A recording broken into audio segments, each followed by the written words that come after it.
बिस्मिल्लाहिर्रहमानिर्रहीम, अस्सलाम वालेकुम। Welcome to my kitchen. आज मेरे किचन में बहुत ही क्रिस्पी और बहुत ही मज़ेदार से पोटैटो स्माइलीज़ बन रहे हैं, जो बच्चों के मोस्ट फेवरेट स्नैक होता है। बच्चे बहुत ही शौक से इसको खाते हैं और ये बहुत ही ज़बरदस्त बन के तैयार होंगे। बहुत आसानी से आप इनको घर में बना लेंगे, बिल्कुल मार्केट स्टाइल में ये बन के तैयार होंगे। तो आप इनको घर में एक बार ज़रूर ट्राई कीजिएगा, आपके बच्चे बहुत ज़्यादा इंजॉय करेंगे। तो चलिए इसको बनाना स्टार्ट करते हैं, लेकिन उससे पहले अगर आप मेरे चैनल पर नए हैं तो काइंडली इसको सब्सक्राइब कर दें और साथ ही बेल आइकन को भी प्रेस कर दें, ताकि मेरी हर नई आने वाली वीडियो की नोटिफिकेशन सबसे पहले आप तक पहुंचे। तो पोटैटो स्माइलीज़ बनाने के लिए सबसे पहले मैंने यहाँ पर 4 बड़े साइज़ के आलू ले लिए हैं। ये देखिए, इसके छिलके को देखकर आप जान गए होंगे कि ये नए वाले आलू हैं। और इन आलूओं के जो स्नैक बनते हैं वो बहुत ही ज़बरदस्त बनते हैं, क्योंकि इनमें अपना जो स्टार्च होता है वो कम होता है, यानी अपनी जो इसके अंदर मिठास होती है वो कम होती है, जिसकी वजह से आलूओं का हम कोई भी स्नैक बनाएं वो बहुत ज़्यादा क्रिस्पी बन के तैयार होता है। इन्हीं आलूओं की मैं स्माइलीज़ बनाने वाली हूँ, जो बहुत ही क्रिस्पी और मज़ेदार बन के तैयार होंगे। तो चलिए सबसे पहले हम इनको छील लेते हैं। तो ये ज़रूरी बिल्कुल भी नहीं है कि अगर ये आलू ना हो तो आप ये नहीं बना सकते, बिल्कुल बना सकते हैं। किसी भी आलू के आप बना लें, दूसरे वाले आलू के भी ये स्माइलीज़ बहुत अच्छे बन जाएंगे। और ये देखिए, सारे आलूओं को मैंने छील लिया है और इनको अच्छे से मैंने धो भी लिया है। अब इन आलूओं को मैं बीच से कट कर लूँगी, क्योंकि ये ज़रा बड़े साइज़ के आलू हैं, तो इसलिए मैंने इनको दरमियान से काट लिए और इनको मैं एक पैन में डालती जाऊँगी। सारे आलूओं को मैं पील करने के बाद इसके अंदर इतना पानी ऐड करूँगी कि आलू उसमें अच्छे से डिप हो जाएं। तो अब इसको मैंने चूल्हे पर चढ़ा दिया और इनको मैं इतना पकाऊंगी कि हमारे जो आलू हैं वो अच्छे से गल जाएं। तो ये देखिए, आलू हमारे बहुत अच्छे से गल चुके हैं। फ्लेम को मैं बंद कर देती हूँ और इन आलूओं को मैं निकाल लेती हूँ एक बाउल के अंदर। तो सारे आलूओं को मैंने निकाल लिया एक बाउल में, और अब इनको मैं रूम टेम्परेचर में ठंडा होने दूँगी। जब आलू अच्छे से ठंडे हो जाएंगे तो इनको 2 घंटे के लिए मैं फ्रिज में रख दूँगी। तो तकरीबन 2 घंटे हो गए हैं आलूओं को फ्रिज में रखे हुए। तो आप ये देखिए, आलूओं का जो अपना स्टार्च है, जो इसके अंदर अपनी मिठास है, वो बिल्कुल ख़त्म हो चुकी है और ये आलू अब बिल्कुल परफेक्ट हो चुके हैं स्नैक बनाने के लिए। तो अब यहाँ पर मैंने ग्रेटर ले लिया और ग्रेटर की मदद से मैं आलूओं को अच्छे से ग्रेट कर लूँगी। आप चाहें तो मैशर की मदद से भी कर सकते हैं। मकसद सिर्फ यही है कि आलू जो हैं वो बहुत बारीक से हो जाएँ। ये देखिए इस तरीके से। अब इसके अंदर हम कुछ चीज़ें ऐड करेंगे। तो यहाँ पर मैंने 1/3 कप लिया ब्रेड क्रम्स। ये सिंपली मैंने ब्रेड ले ली थी, जो ब्रेड हमारे घर में आती है, उनको मैंने ग्राइंडर में डाल के इनको ग्राइंड कर लिया था। तो ये मैंने लिया 1/3 कप, तो ये मैं इसमें ऐड कर देती हूँ। उसके बाद इसके अंदर ऐड करूँगी मैं कॉर्नफ्लोर। तो तकरीबन 3 से 4 खाने के चम्मच मैं इसके अंदर कॉर्नफ्लोर ऐड करूँगी। कॉर्नफ्लोर डालने से हमारी स्माइलीज़ बहुत ज़्यादा क्रिस्पी बनेंगे, तो इसलिए मैं इसके अंदर कॉर्नफ्लोर ऐड कर रही हूँ 3 से 4 खाने के चम्मच।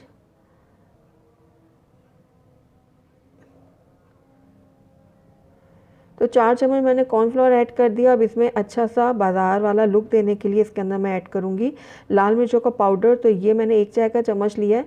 लाल मिर्चें ऐड करने से एक तो टेस्ट भी अच्छा आएगा, ऊपर से कलर भी अच्छा आएगा हमारे स्माइलीज़ में। उसके बाद नमक आप अपने टेस्ट के अकॉर्डिंग ऐड कीजिएगा, जितना आप पसंद करते हैं।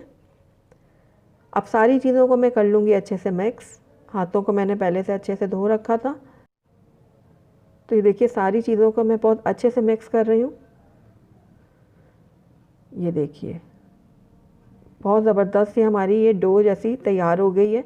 तो ये देखिए, एक डो सी तैयार हो गई है। अब इस डो के ऊपर मैं थोड़ा सा ऑयल लगाऊंगी इस तरीके से, ताकि ये जो डो है वो चिपके ना हाथों में। तो अब इसको मैं फ्रिज में दोबारा से रखूँगी तकरीबन आधे घंटे के लिए। उसके बाद हम इसकी स्माइलीज़ बनाना स्टार्ट करेंगे। तो तकरीबन आधा घंटा हो गया है डो को फ्रिज में पड़े हुए। तो आइए अब हम स्माइलीज़ बनाना स्टार्ट करते हैं। तो यहाँ पर मैंने एक बटर पेपर ले लिया है। आप चाहें तो कोई प्लास्टिक शीट भी ले सकते हैं। तो बटर पेपर के ऊपर मैं डालूँगी थोड़ा सा ऑयल, ताकि जब हम इसकी स्माइलीज़ बनाएं तो वो चिपके ना और ईज़िली उतर जाए यहाँ से। तो ब्रश की मदद से मैं ये जो ऑयल है वो अच्छे से फैला लूँगी। तो ये देखिए, सारे बटर पेपर के ऊपर मैंने अच्छे से ऑयल लगा दिया। अब जो हमने डो तैयार की थी, इसको मैं 2 हिस्सों में डिवाइड कर लूँगी। ये देखिए, इस तरीके से आधी डो में रख दूँगी और एक डो को लेकर मैं एक बड़ा सा पेड़ा तैयार करूँगी इस तरीके से। उसके बाद इसको मैं रख दूँगी बटर पेपर के ऊपर और हाथों की मदद से इसको इस तरीके से फैला लूँगी। ये देखिए, इस तरीके से हम फैलाएंगे इसको। तो ये अच्छे से मैंने इसको फैला दिया। मैंने यहाँ पर एक कटर ले लिया है, कुकी कटर है ये। आप अपनी मर्ज़ी का कोई भी चीज़ ले सकते हैं राउंड शेप में। अगर आपके पास कोई ढक्कन है तो वो ले लें, ग्लास छोटा है तो वो ले लें, जो आपके पास ईज़िली अवेलेबल है आप वो ले लें। और इस तरीके से इसको कट करते जाएं। बहुत ही आसानी से ये कट हो जाएगा। इस तरीके से। अब जो इसका एक्स्ट्रा साइड में ये सारा आलू है ये मैं निकाल दूँगी, ये देखिए इस तरीके से। और इन आलूओं को मैं बाकी के बैच में इस्तेमाल करूँगी। तो ये देखिए राउंड शेप में मैंने कट कर लिया। अब इसकी हमने बनानी है आइस। तो आप कोई भी स्ट्रॉ ले लें जो भी आपके पास हो। मेरे पास ये वाला स्ट्रॉ है तो मैं ये इस्तेमाल कर रही हूँ।